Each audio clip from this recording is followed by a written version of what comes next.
இளங்கோன் விளையாட்டுப் போட்டியில் தலைவர் அவர்களே மற்றும் நிகழ்வுக்கு பிரதம விருந்தினராக வந்திருக்கின்ற அவர்களே, சிறப்பு விருந்தினர்களே, கௌரவ விருந்தினர்களே மற்றும் நலந்தெரிவிகளே, ஆசிரியர்களே, பெற்றோர்களே, மாணவர்கள் அனைவருக்கும் எனது மாலை நேர வணக்கம்.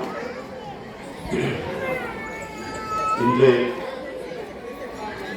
இம்முன்பள்ளியில் மாணவர்களுடைய விளையாட்டு நிகழ்வை பார்க்கும்போது எங்களுக்கும் சிறு வயதில் நாங்கள் விளையாடிய விளையாட்டுகள் எங்களுடைய பழைய நினைவுகள் ஞாபகத்துக்கு வந்தது.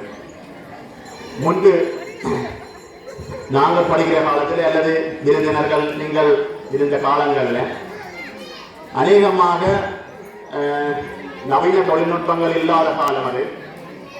அநேகமான ஆட்கள் கிரவுண்டில் தான் இருப்பாங்க, அதாவது எல்லாம் வயசில். இப்போ அம்மாமார் வீட்டுக்கு இழுத்துட்டு, அதாவது பிள்ளைய வீட்டுக்கு விட்டு வெளியால விடாமல் வச்சிருந்த காலம் எல்லாம் இருந்தது. ஆனா இப்ப மாறி பிள்ளைய வீட்டை விட்டு வெளியால தள்ள வேண்டிய நிர்பந்தம் ஏற்பட்டுள்ளது. ஏனென்றா நவீன தொழில்நுட்ப வசதிகளால போன், டிவி போன்ற கேம்ஸ் பிள்ளைகள் அடிக்ட் ஆனதால அதுக்குள்ளேயே குறுகிய வட்டத்துக்குள்ளேயே இருக்கிறார்கள். அப்படிப்பட்ட மாணவர்களை வெளியே கொண்டு வருவதற்கு இப்படியான செயற்பாட்டு மகிழ்வோம் விளையாட்டுகள் மிக உறுதுணையாக இருக்கின்றது. நாங்கள் நகைச்சுவையாக கூட சொல்வோம், வருங்கால சந்ததி எப்படி இருக்கும் என்றால் தலை சின்னனாகவும் உடல் பெரிதாகவும் இருக்கும். அதாவது உடலுக்கு வேலை இல்லை, மூளைக்கு மட்டும்தான் வேலை. ஆனா முந்தி அப்படி இல்லை. பிள்ளை நல்லா ஓடி களைச்சு தான் வீட்டை வரும். வந்தால் பேருந்து படிச்சா என்ன படிக்கிறவர்கள் பேருந்து பிள்ளை படித்து விடிய ஒழுங்கு தன்னுடைய வேலைகளை செய்யக்கூடிய நிலையில இருக்கும். ஆனா இப்போது அப்படி இல்லை. பிள்ளைகளுக்கு பல நோய்கள். அண்மையிலே நாங்கள் எங்களுடைய மருத்துவ பரிசோதனைகளில் கூட பார்க்கல, விஷன் கண் பிரச்சனை சடதியாக அதிகரித்துக் கொண்டுள்ளது மாணவர்களுக்கு. அதான் இப்ப ஐக்கிய சங்கம் டீச்சர் என்னோட காட்சி ஒன்றிருந்தா, இப்ப விஷன் செக் பண்ணிக்கல எங்கிட்ட பிள்ளைகளுக்கு இத்தனை பிள்ளைகள் கூடுதலான பிள்ளைகளுக்கு கண் பிரச்சனைகள் அதிகமாக வந்திருக்கின்றது. காரணம் போன் மற்றும் டிவி பாவனைகள். அதாவது பெற்றோர் தங்களுடைய வேலைகளை இலகுவாக பார்ப்பதற்கு, பிள்ளைகளின் தொந்தரவிலிருந்து மீள்வதற்காக போனை கொடுத்து தங்களுடைய அலுவலை பார்க்கிறார்கள். சாப்பாடு தீர்த்திருந்தா கூட போன் கொடுத்து அதில் ஒரு பாட்டு போட்டு விட்டால் தான் பிள்ளை தண்டமாலே சாப்பிட்டு கொண்டிருக்கும். எவ்வளவு கொடுத்தாலும் சாப்பிடும், ஆனால் போனை நிப்பாட்டி விட்டா சாப்பிடாது. அதாவது உணவு கூட நாங்கள் ரசித்து சாப்பிடணும், அப்போதுதான் ஜீரணமாகும். சரிதானே? அப்படியான கலாச்சாரத்தில் இப்படியான விளையாட்டு நிகழ்வுகள் மாணவர்களுக்கு மிக முக்கியமானது. உடல் மட்டுமல்ல, உள ரீதியிலேயும் அவர்கள் வலிமை உள்ளவர்களாக மாறுவதற்கு இப்படியான நிகழ்வுகள் கண்டிப்பாக முக்கியம். மற்றது வெற்றி தோல்வி, சகிப்பு தன்மைகள், தோல்வியை ஏற்றுக்கொள்கின்ற மனப்பான்மை, இவ்வாறான நிகழ்வுகள் இப்படியான விளையாட்டுகள் மூலம்தான் பிள்ளைகளுக்கு கிடைக்கும். நாங்கள் அண்மையிலே பத்திரிகைகளோ அல்லது தொலைக்காட்சியில் பார்க்கிற செய்திகள் எல்லாம் தற்கொலைகள் கூட கேட்டா அது சின்ன ரீசன் என்ன, ஏஎல்எம் மார்க்ஸ் குறைஞ்சிட்டது, அம்மா பேசிக்கிட்டான், போன் தரமாட்டா. அதாவது பிள்ளைந்த மனம், மன தைரியம் இல்லாத நிலை ஒன்று இப்போது பிள்ளைகளிடையே உருவாகி கொண்டிருக்கிறது. நாங்கள் படிக்கிற காலத்திலேயே தற்கொலை இருந்ததுதான், இல்லை என்று இல்லை. எப்படி இருந்தது என்றால், நாங்கள் படிக்கிற காலத்துல காதல் தோல்வியால தற்கொலை என்றுதான் நாங்கள் கேள்விப்பட்டிருக்கிறோம். ஆனா இப்போ காதல் தோல்வியால தற்கொலை என்றது நான் இதுவரைக்கும் கேள்விப்பட்டதில்லை. நான் வளர்ந்த பிறகு பார்க்கின்ற, ஆனா தினம் தினம் ஏதோ ஒரு இடத்திலோ ஏதோ ஒரு மூலையில ஒரு தற்கொலை நடந்து கொண்டிருக்கிறது. ஆனா அதுக்கு காரணம் என்னவென்று பார்த்தால் அவர்களுடைய மனம், அதாவது ஒன்றை தாங்குகின்ற சக்தி அவர்களுக்கு இல்லாமல் போகிறது. வெற்றி தோல்வியை விட்டுக் கொடுக்கின்ற மனப்பான்மைகள் இல்லாமல் போகின்றது. இதுதான் இதற்கு காரணம். தயவு செய்து இதில் பெற்றோர் கூடிய கவனம் எடுக்க வேண்டும். நீங்கள் உங்களுடைய பிள்ளைகளை தயவு செய்து இப்படியான விளையாட்டுகள் போட்டிகளில் பங்கு பெற்ற விடுங்கள். பிள்ளை வெல்லோணம் தோற்கோணம் என்றது பிரச்சனை இல்லை. பிள்ளை முதலாவது பங்கு பெற்றோணும். பங்கு பெற்றி அதில் அந்த ஒரு போட்டியில பங்கு பெற்றி தோற்றா கூட அந்த பிள்ளைக்கு அது ஒரு நுழைத்தான். மற்றது இப்போ நடக்கின்ற இப்ப இருக்கின்ற சமூகம் ஒரு விசித்திரமான சமூகம். நீங்கள் பத்திரிகைகள் வானொலிகள் எல்லாம் பார்ப்பீர்கள். உங்களுக்கு தெரிஞ்ச விஷயம்தான். போதை, வாழ்வெட்டு அப்படியான சமூகம். இந்த சமூகத்தில் எங்களுடைய பிள்ளைகளை நாங்கள் எப்படி வளர்க்கப் போகின்றோம் என்ற ஒரு பிரச்சனை இருக்கிறது. நாங்கள் எப்படி வளர்க்கப் போகின்றோம் என்றால் அதை இந்த நேரத்தில் இருந்தே பிள்ளையை திட்டமிட்டு நாங்கள் வளர்க்க வேண்டும். நாங்கள் பிள்ளை வளர்ந்த பிறகு ஒரு பிரயோசனமும் இல்லை. இந்த நேரத்திலேயே, அதாவது ஒரு பிள்ளைக்கு கிடைக்க வேண்டிய விடயங்களை அந்தந்த வயசிலேயே கொடுப்போம். அநேகமான பெற்றோர் நான் பார்த்திருக்கிறேன், படிப்பிலே தான் முக்கியத்துவம் கொடுக்கிறார்கள். படி படி ஸ்போர்ட்ஸ், விளையாட்டோ மற்ற ஆக்டிவிட்டிஸில் ஈடுபடுத்துறது குறைவு. ஏன்னு கேட்டால் படிக்க அதில் இன்ட்ரெஸ்ட் போனால் படிக்காமல் இல்லை, ரெண்டாவது ரீதியில் கொண்டு போகிறார்கள். அநேகமாக நாங்கள் நர்சரி டீச்சர்ஸ்னாருக்கு ட்ரைனிங் வச்சு சொல்கிற மாதிரி ஒரு கைட்லைன் இருக்குது. அதாவது இந்த பிள்ளைகளுக்கு கொடுக்க வேண்டிய அறிவு, பழக்க வழக்கங்களை சின்ன வயதிலேயே பழக்க வேண்டும்.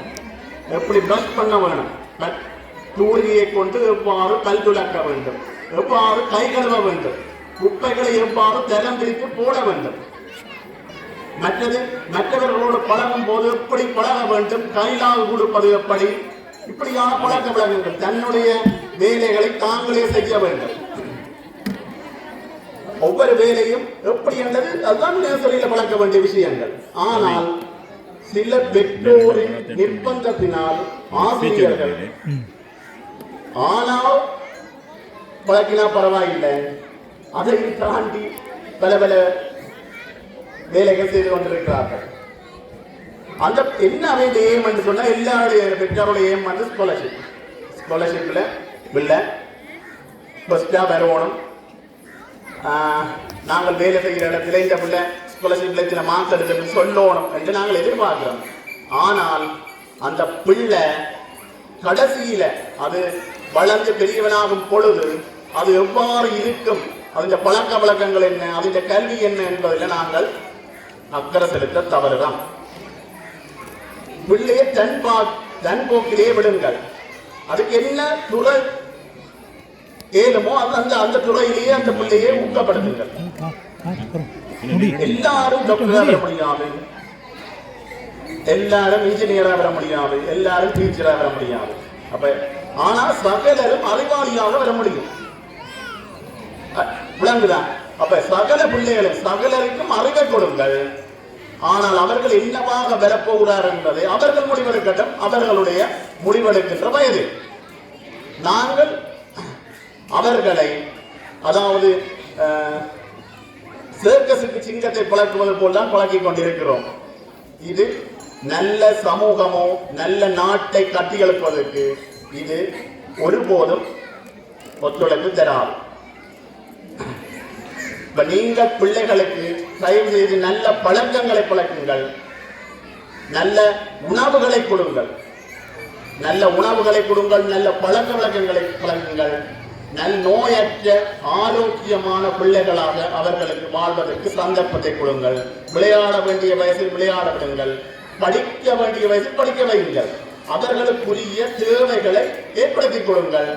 அவர்களை ஒரு விடயத்துக்கு திணிக்காதீர்கள். தயவு செய்து ஒருவரையும் திணிக்காதீர்கள். அவர்கள் தாங்களாகவே உரிய இலக்கை அடைந்து வெற்றி பெறுவார்கள். சகல விஷயம், அதாவது பிள்ளையை தயார்படுத்துகிற விடயம் யார் கையிலும் இல்லை, பெற்றோர்களும் ஆசிரியர்கள் கையிலும் இந்த சமூகத்தின் கையிலும் தான் இல்லை உள்ளது. ஏன்னா பிள்ளை ஒன்றும் தெரியாது, புதுசாக உருவாக்கப்பட்ட பிள்ளை எங்களை பார்த்து தான் பிள்ளை பழக போகிறது. அப்ப ஒரு பிள்ளையை நாங்கள் குறை சொல்வதில் ஒரு பிரயோசனமும் இல்லை. இப்ப நாங்கள் எங்களுடைய சுகாதார திணைக்களம் நர்சரி, அதாவது ப்ரீ ஸ்கூல்களுக்கு இப்போ நாங்கள் டார்கெட் பண்ணியிருக்கிறோம். பிள்ளைகளுக்கு ட்ரெஸ் பண்ணுறது, ட்ரெஸ்ஸிங் அப்படி செய்கிறது. அப்போ சகல ஆசிரியருக்கும் கூறப்பட்டுள்ளது, சகல பிள்ளைகளுக்கும் ஒவ்வொரு ப்ரஷ் வேணும், டூத் பேஸ்ட் ஒன்று காணும் கொமனாக நீங்கள் வச்சுருந்தோம். பேரண்ட்ஸ் கிட்ட சொல்லி டூத் ப்ரஷ் ஒன்று வாங்கி வைங்க. மற்றது கை கழுவுற விளக்குது சோப் அல்லது லிக்விட் இருக்கணும். மற்றது அடுத்து நான் மெயினாக சொல்றது பிளாஸ்டிக் பொருட்கள், அதாவது ரிங் பாட்டில், டிஃபன் பாக்ஸ், அதாவது சாப்பாட்டு பட்டிகள், தண்ணீர் போத்தல்கள் பிளாஸ்டிக்ல கொடுத்து விடாதீங்க. ஏனென்றால் அது பிள்ளை வீட்டை இருந்து கொண்டிருக்கல, மத்தியான நேரமாக கிளந்த எங்களுடைய வெப்ப சூழ்நிலையால பிளாஸ்டிக் ஹீட் ஆகி அதுக்கு மைக்ரோ பிளாஸ்டிக்குகள் தண்ணியோட கலந்து பிள்ளை அறியாமலே ஒரு காலத்துல புற்றுநோய் கேன்சர் வரக்கூடிய சந்தர்ப்பங்கள் உள்ளது. நான் இந்த ஜனவரியில தான் இங்க வந்ததில் இருந்தே நான் இதை அநேகமான நான் போற முன்பள்ளிகளை சொல்லிக் கொண்டிருக்கிறேன். ஆனா இதற்கு பிரதிபலிப்பாக அண்மையிலே என்ன தெரியாமல் ஒரு அம்மா காய்ச்சி கொண்டிருந்த அவருக்கு நான் பிஎஸ்சி எழுதினாரு, சுடுகுடத்திற்கு ஒரு பிஎஸ்சி எங்கே இருந்து கொண்டு விட்டுக்கிறாங்க. பார்க்க வேண்டிய வேலை கணக்கே இருக்குது. பிள்ளைகளை ரிங் போட்டு பிளாஸ்டிக்ல கொண்டுறாதீங்களோ, டிஃபன் பாக்ஸ் பிளாஸ்டிக்ல கொண்டுறாதீங்கன்னு சொல்லி கொண்டிருந்தா. அவக்கு என்ன யாரும் தெரியாது. ஒரு அம்மா ஒரு கடை இல்லை, பெரிய கடைச்சியில இருக்கிறதால ரிங் போட்டு கொண்டு வாங்கி கொண்டிருந்தா. அவர்கள் நினைக்கிறார்கள், சிலவை நினைக்கிறார்கள் ஒரு ரிங் பாக்ஸ் சில்வர்ல வாங்கினா அது 1200 ரூபாய், பிளாஸ்டிக்ல வாங்கினா 250 ரூபாய். ஆனால் 1200 ரூபாய் ரிங் பாக்ஸ் நீண்ட நாளைக்கு நிலைக்கு இருக்கும். அதை விட உங்களுடைய பிள்ளையுடைய ஆரோக்கியம் மிக முக்கியமானது. நீங்க இவ்வளவு கஷ்டப்படுறது எல்லாம் யாருக்காக? உங்களுடைய பிள்ளைக்காக. சரிதானே? அப்ப அதுல கூடி அக்கறை செலுத்துங்க. மற்ற இன்றைய விளையாட்டு போட்டி கண்களுக்கும் மனதுக்கும் நல்ல நிறைவை தந்தது. என்னை இந்த மேடைக்கு, இந்த விளையாட்டு போட்டிக்கு என்னை சிறப்பு விருந்தினராக அழைத்த இந்த முன்பள்ளிக்கும் இந்த நிர்வாகத்துக்கும் நன்றி கூறி விடைபெறுகிறேன். நன்றி, வணக்கம்.